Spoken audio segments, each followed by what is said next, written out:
आप सभी लोगों का हमारे YouTube channel D F P E में स्वागत है। मैं प्रशांत कुमार आप सभी का अपने इस यूट्यूब के चैनल में स्वागत करता हूं। इस क्लास में हम लोग देखने वाले हैं कक्षा 10वीं के फिजिक्स से चैप्टर 1 का शॉर्ट रिवीजन करेंगे। आइए वीडियो को बिना विलंब करे प्रारंभ करते हैं। देखिए, हमारे चैप्टर का नाम है प्रकाश का परावर्तन। हमारे चैप्टर का नाम है प्रकाश का परावर्तन। तो सबसे पहले हम जानते हैं कि प्रकाश किसे कहते हैं। तो प्रकाश एक प्रकार की ऊर्जा है। प्रकाश क्या है? एक प्रकार की ऊर्जा है। प्रकाश हमें दिखाई नहीं देती है, प्रकाश अदृश्य होती है, परंतु इसकी उपस्थिति में ही हम किसी वस्तु को देख पाते हैं। देखिए, यहाँ पर हमने लिख दिया है कि प्रकाश वह कारक है जिसकी सहायता से हम वस्तु को देखते हैं। प्रकाश एक प्रकार की ऊर्जा है। प्रकाश एक प्रकार की क्या है? प्रकाश एक प्रकार की ऊर्जा है। ठीक है, आगे बढ़ते हैं। देखिए, प्रकाश स्रोत का अर्थ होता है कि स्रोत का अर्थ होता है किसी चीज़ को कहाँ से प्राप्त किया जाता है। तो प्रकाश स्रोत अर्थात हम प्रकाश को जहाँ से प्राप्त करते हैं उसे हम प्रकाश स्रोत कहते हैं। यानी जिस भी वस्तु से हमें प्रकाश मिल रही है उसे हम प्रकाश स्रोत कहेंगे। जिस वस्तु से प्रकाश निकलती है उससे प्रकाश स्रोत कहते हैं। आगे बढ़ते हैं। आगे हमारा टॉपिक है प्रदीप्त वस्तु। ठीक है, देखिए, प्रदीप्त वस्तु का अर्थ हो गया जिस भी चीज़ से प्रकाश निकले। ठीक है, जिस वस्तु से प्रकाश निकलेगा उसे हम प्रदीप्त वस्तु कहते हैं। मान लीजिए कोई मोमबत्ती है, अगर वो जल रही है तो उसे हम प्रदीप्त वस्तु कहेंगे। अगर वो बुझ गई है तो उसे हम अप्रदीप्त वस्तु कहेंगे। यदि कोई बल्ब है, अगर वो जल रही है तो इसे हम प्रदीप्त वस्तु कहेंगे। अगर वो नहीं जल रही है तो इसे हम अप्रदीप्त वस्तु कहेंगे। अर्थात जिस वस्तु से प्रकाश निकले उसे हम प्रदीप्त वस्तु कहेंगे। जो वस्तु प्रकाश उत्सर्जित करती है प्रदीप्त या द्युतिमान वस्तु कहलाती है। जैसे सूर्य, जंतु, मोमबत्ती आदि। जैसे में आपका हो जाएगा सूर्य, जंतु, मोमबत्ती आदि। आगे बढ़ते हैं। अप्रदीप्त वस्तु। देखिए, हमारा टॉपिक अगला है अप्रदीप्त वस्तु। देखिए, जो वस्तु प्रकाश उत्सर्जित नहीं करती है अप्रदीप्त वस्तु कहलाती है। जैसे में हमारा हो जाएगा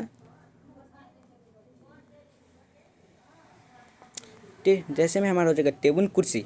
आइए आगे बढ़ते हैं। देखिए, प्रकीर्णन का मतलब होता है किसी चीज़ का वितरित होना अनेक दिशाओं में। तो यहाँ पर प्रकाश का प्रकीर्णन का अर्थ हो जाएगा प्रकाश का फैलना। ठीक है, आइए पहले परिभाषा को देखते हैं। प्रकाश जब सूक्ष्म कणों पर पड़ती है तो वे कण उस पर पड़ने वाले प्रकाश की कुछ ऊर्जा का अवशोषण कर फिर उसे चारों ओर विकसित कर देते हैं। इस प्रक्रिया को हम प्रकाश का प्रकीर्णन कहते हैं। देखिए, मान कर ये कोई हमारा माध्यम है तो इस पर पड़ने वाली प्रकाश की किरण को ये माध्यम क्या करेगा? ये माध्यम अवशोषित कर इसे अनेक दिशाओं में फैला देगा। तो प्रकाश की इसी अनेक दिशाओं में विस्तृत होने की अनेक दिशाओं में फैलने की क्रिया को हम प्रकाश का प्रकीर्णन कहते हैं। आगे बढ़ते हैं। आगे हमारा नेक्स्ट टॉपिक है कि प्रकाश का किरण। देखिए, जब प्रकाश एक किरण है, ठीक है, ये हो गया हमारा प्रकाश का किरण। तो इसकी परिभाषा हो जाएगी एक सरल रेखा पर चलने वाले प्रकाश को प्रकाश का किरण कहते हैं। जो किरण होते हैं ना, मान लीजिए अब आगे बढ़ते हैं। आइए, आगे हमारा टॉपिक है किरण पुंज। देखिए, प्रकाश की किरणों के समूह को प्रकाश के किरण पुंज कहते हैं। प्रकाश का किरण पुंज के मुख्यतः 3 प्रकार होते हैं। देखिए, ये हमारा एक प्रकाश हो गया। जब ऐसे ही अनेक प्रकाश एक साथ हो जाएंगे, यानी प्रकाश के अनेक किरणें जब एक साथ होगी तो उसे हम प्रकाश के किरण पुंज के नाम से जानते हैं। ठीक है, आगे बढ़ते हैं। आगे देखिए, ये जो किरण पुंज होती है मुख्यतः 3 प्रकार की होती है। तो उसमें से हम पहले टाइप को आज अभी देखेंगे। देखिए, हमारा पहला जो प्रकाश का हो जाएगा वो हो जाएगा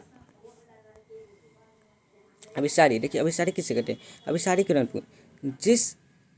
इस प्रकार के किरण पुंज में प्रकाश की किरणें एक बिंदु स्रोत से निकल कर फैलती चली जाती है। अर्थात जो अभिसारी किरण पुंज है उसमें वस्तु एक स्रोत से निकल कर अनेक दिशाओं में फैलेगी। जैसे कि देखिए, आइए इसको चित्र के माध्यम से समझते हैं। देखिए, यहाँ पर हमारा चित्र है और चित्र में हमें दिखाया गया है कि ये कोई एक बिंदु है। ठीक है, और इस बिंदु से हमारे प्रकाश की किरण निकल रही है और अनेक दिशाओं में फैलती चली जा रही है। इसे हम प्रकाश प्रकाश का कौन सा किरण पुंज कहेंगे? तो इसे हम प्रकाश का अभिसारी किरण पुंज कहते हैं। आगे बढ़ते हैं।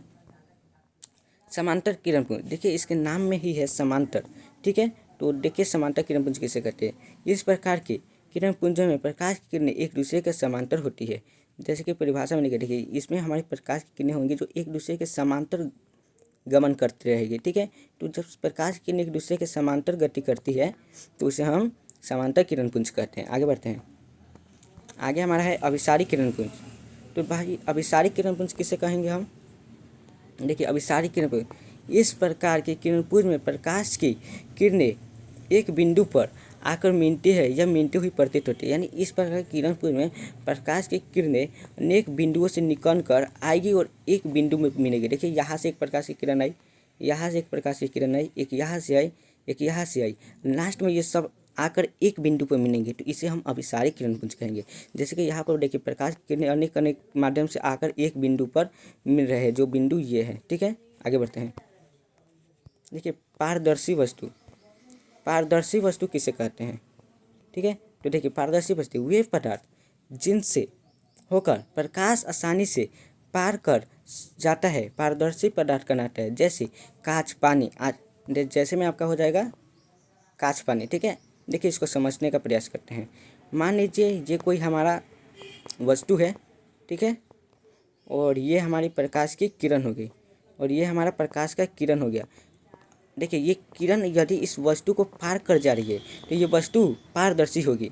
वहीं पर यदि यह किरण इस वस्तु को नहीं पार कर पा रही है तो वस्तु को यदि नहीं पार कर पाएगी ये तो वस्तु अपारदर्शी हो जाएगा। देखिए जब किरणें वस्तु को पार कर जाएगी तो वस्तु पारदर्शी होंगे। आगे बढ़ते हैं। देखिए पारभासी, पारभासी पारभासी पारभासी पदार्थ वे पदार्थ जो उन पर पड़ने वाले प्रकाश के एक छोटे से भाग को ही अपने से होकर जाने देते हैं, पारभासी पदार्थ कहलाते हैं। जैसे घिसा हुआ शीशा, तेल लगा हुआ कागज। देखिए इसमें कोई वस्तु होगी, ठीक है, जिस पर प्रकाश की किरणें यदि पड़ेगी तो उसमें से वो कुछ प्रकाश को तो जाने देगा, लेकिन कुछ प्रकाश को रोक देगा। यानी इसमें से प्रकाश का कुछ भाग चला जाता है। जैसे कि देखिए यहाँ ये प्रकाश गया, नहीं गया, नहीं गया, नहीं गया, नहीं, वही दूसरा प्रकाश चला गया। तो यानी कुछ प्रकाश यदि उस वस्तु को पार कर जाते हैं और कुछ प्रकाश उस वस्तु को पार नहीं करते हैं तो उसे हम पारभासी पदार्थ कहते हैं। आगे देखते हैं। आगे हमारा लिखा गया है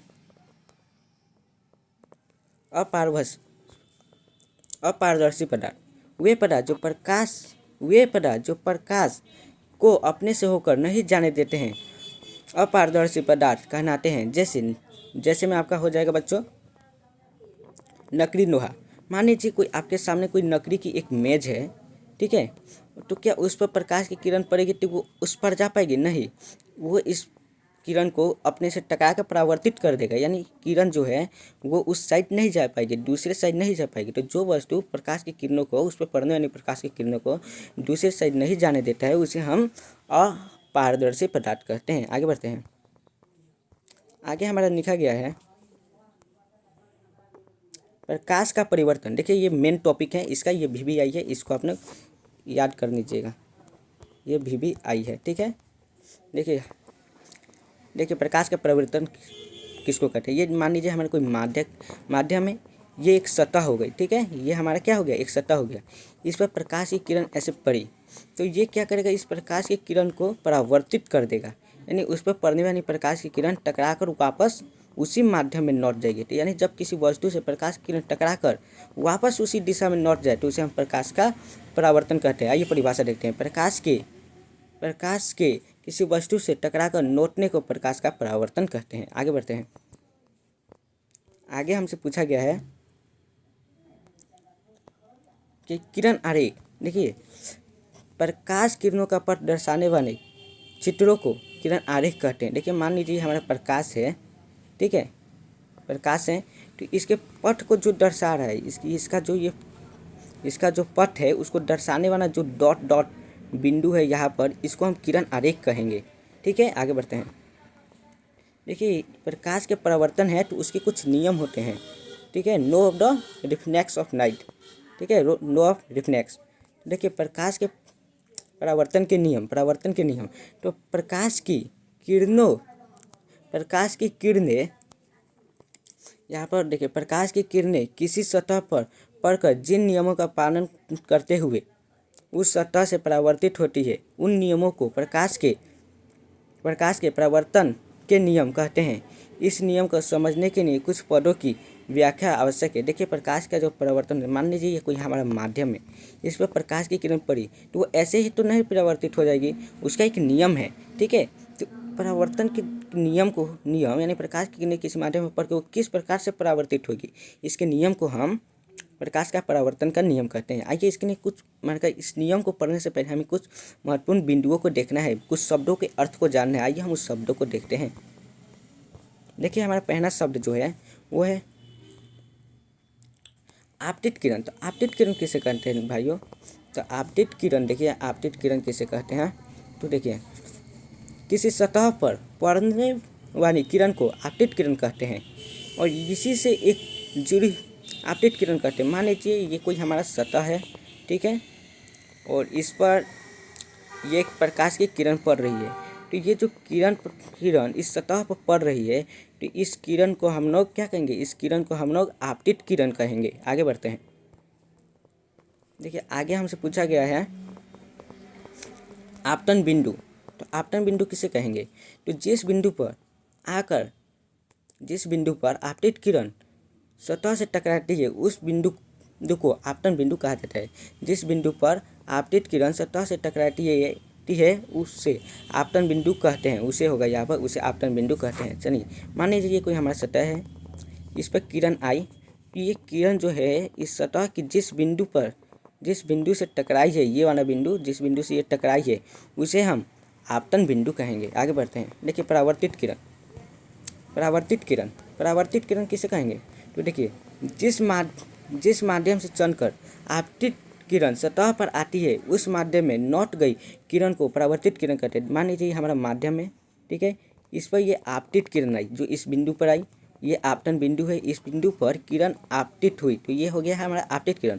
परंतु यहाँ से जो प्रकाश की किरण वापस लौट गई, तो ये लौटने वाली जो प्रकाश की किरण है, ये लौटने वाली प्रकाश की किरण, इस किरण को हम लोग परावर्तित किरण कहेंगे। ये हमारा आपतित किरण हो गया और उसी माध्यम में लौट रही प्रकाश की किरण को हम लोग परावर्तित किरण कहेंगे। आगे बढ़ते हैं। देखिए, आगे हमारा है अभिनम। आगे हमसे पूछा गया है अभिनम। तो अभिनम किसी समतल सतह के किसी बिंदु पर खींची हुई नम को उस बिंदु अभिनम कहते हैं। मान लीजिए ये हमारा कोई सतह हो गया, ठीक है, ये हमारा, रुकिए इसके लिए आपको हम ठीक से समझाते हैं। देखिए, ये हमारा सतह हो गया और इस पर कोई नम आपतित हो रही है, यानी 90 डिग्री का कोण बन रहा है। कोई वस्तु इस पर सीधी सीधी आपतित हो रही है तो उसे हम लोग तो ये जो हो गया हमारा, ये जो हमारा बन रहा है इसको हम लोग अभिनम कहेंगे। यानी ये जो 90 डिग्री का कोण बना रहा है, इस पर आ रहा है, इसको हम लोग अभिनम कहेंगे। आगे बढ़ते हैं। देखिए, हम लोगों ने अभिनम देख लिया, अब आपतन कोण देखते हैं। आपतन कोण, ये आपतन कोण किसे कहते हैं? तो आपतित किरण आपतन बिंदु पर खींची, हाँ देखिए, आपतन कोण आपतित किरण आपतन बिंदु पर खींचे गए अभिनम हो तो कोण बनाती है। अभिनम से मानकर जो कोण बनाती है उसे आपतन कोण कहते हैं। इसे कोण आई से सूचित करते हैं। इसे किससे सूचित करते हैं बच्चों? तो इसे कोण आई से सूचित करते हैं, ठीक है। मान लीजिए ये हमारा सतह है, ये हमारा सतह हो गया, ठीक है, इस पर एक किरण आपतित हुई, ठीक है, और ये हमारा अभिनम है। तो ये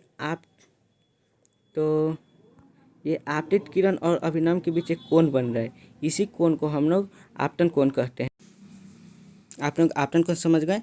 आगे बढ़ते हैं परावर्तन कोण की ओर। देखिए, परावर्तन कोण किसे कहेंगे? परावर्तित किरण आपतन बिंदु पर खींचे गए अभिनम से जो बनाती है, मतलब परावर्तित किरण जो है आपतन बिंदु पर खींचे गए अभिनम से जो कोण बनाती है उसे परावर्तन कोण कहते हैं और इसे हम कोण आर से सूचित करते हैं। आइए इसे हम पिक्चर के द्वारा समझते हैं।